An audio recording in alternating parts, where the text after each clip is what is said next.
Welcome to the Real Simon Says. My name is Simon.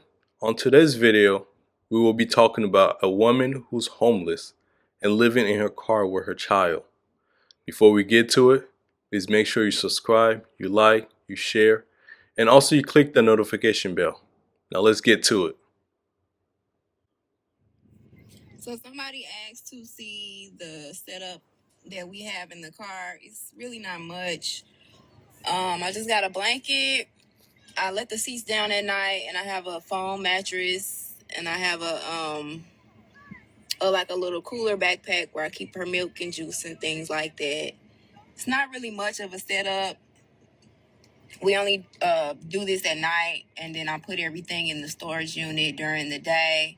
We were riding around doing Uber during the day, but since I'm so traumatized by humans. You know, when I was growing up, I used to think people that are homeless in the streets were usually lazy people. And that's a huge common misconception throughout society. You know, you see people in the streets, usually when they see a homeless person, they'll tell them, "Go find a job, you bum." I admit it. I used to say things like that.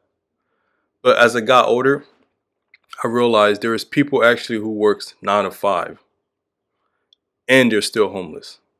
There's a lot of people who work actually a 9 to 5 job, but they don't have a roof over their head. And this is a common thing throughout the United States, especially when you look at the state of the economy, the cost of living, the high rent prices that's going up. And there's so many aspects that plays a role in people becoming homeless, because anybody can become homeless. It can happen to anybody. You know, one aspect that I can think of is life. Because if you live in this world long enough, you'll realize that life is really hard. And you know, life will just beat you up until you can't take it no more. There's a lot of people in this world who basically cannot take the beating that life is dishing out. And usually they will use coping mechanism. And one coping mechanism that I can think of is drug, alcohol, and even substance abuse. You see a lot of people start using drug because life just get hard. And by them using drug, it create tension in their relationship with their children, with their family, with their spouse. And it leads them to becoming financially irresponsible. That's one aspect that I can think of. The second aspect that I can think of is, for example, if someone commit a crime, he did his time in jail or in prison. Once he comes out, he has a felony record. Now he's trying to look for a job, and he can't really find a job no more because a lot of companies will not hire someone who has a felony record. Now he has two choices. Either he can go back to his old ways of committing crime, or he'll probably just choose to just live life in the streets. There's a lot of cases like that for people who lives in the streets and who are homeless. And the third aspect that caused a lot of people to become homeless, in my opinion, is choosing the wrong spouse. And this also could include marriage.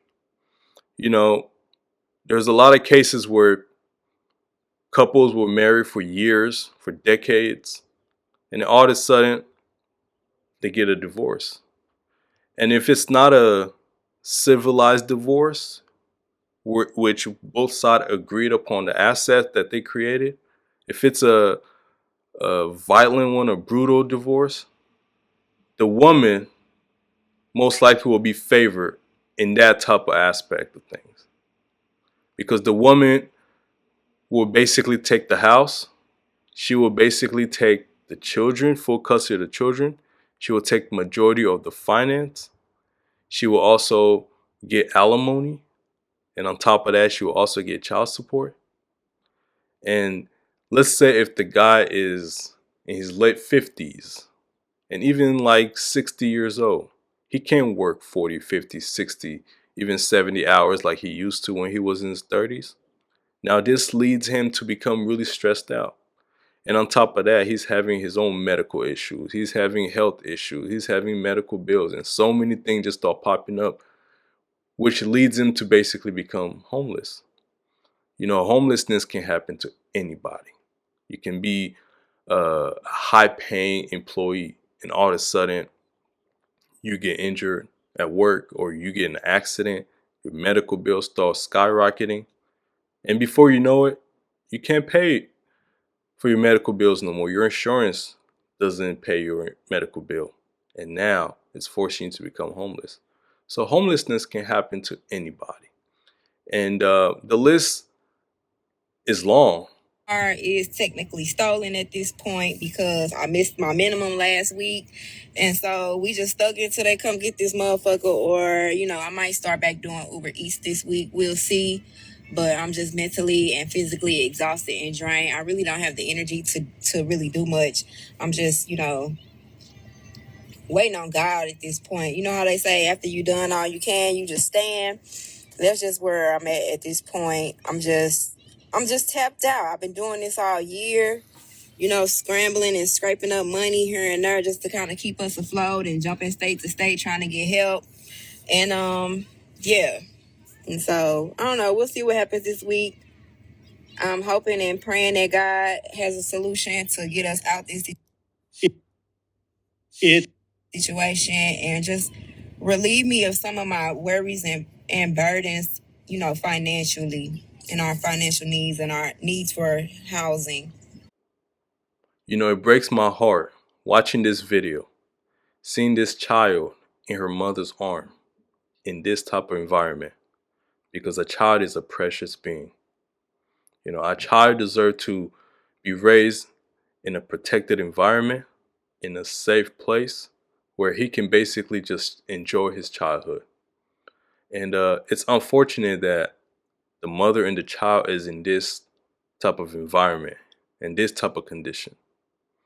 There's a lot of security risk her living in the car with her child, because we live in an evil, evil, evil world. The world is an evil place where there's a lot of evil people. There's a lot of cruel people. There's people out there who seek people who are vulnerable like her to take advantage of. There's a lot of creeps. There's a lot of pedophile. There's a lot of people who basically will try to take advantage of her because of the position that she's in. And I hope that she can basically get back on her feet, because she's putting herself in a high risk, because I know she probably doesn't have no choice.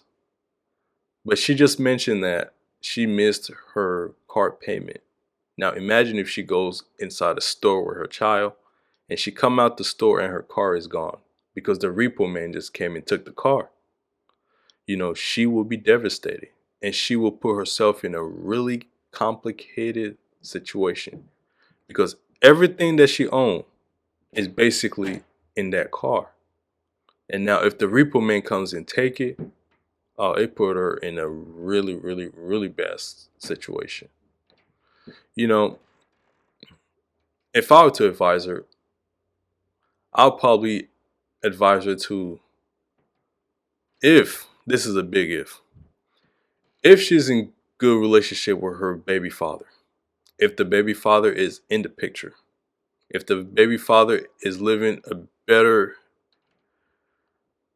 if the baby father is in a better situation than her, if they're in good terms with the baby father, I will probably recommend her to turn the kids, basically give the kid to the baby father temporarily while she get back on her feet. Because her as an adult living in a car, that's a different scenario. But her as a mother living in the car with her child, that's a high risk situation right there. That would be one of my advice. Basically, give the kid temporarily to the baby father while you get back on your feet. My second advice will probably be, if she have trusted family members around her, for example, like her mother, her grandma, her sister, someone that can basically take care of the child. She can probably spend, let's say, the morning, the evening time with her child. But during the night, she can probably just drop off the kid in the house so the kid can have a roof over his head, a safe place where the kid can sleep calmly. That would be my second advice.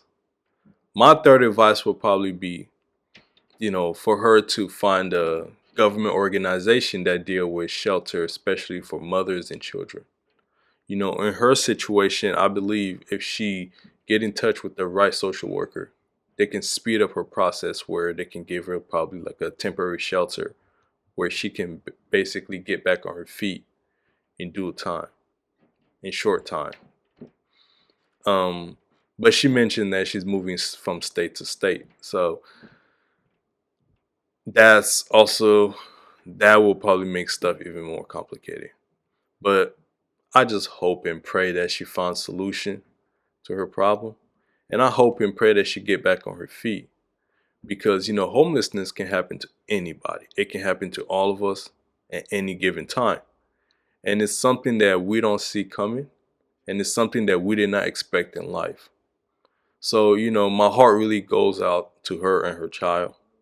And I'm pretty sure she's a good mother. I'm pretty sure she will protect her child regardless of the situation. But I think it's better for her to probably take the steps to protect her and her child, meaning to find other option, which will be hard. I want to hear you guys comment. What kind of advice would you give her? And also, if you were in this situation, what would you do? Thank you.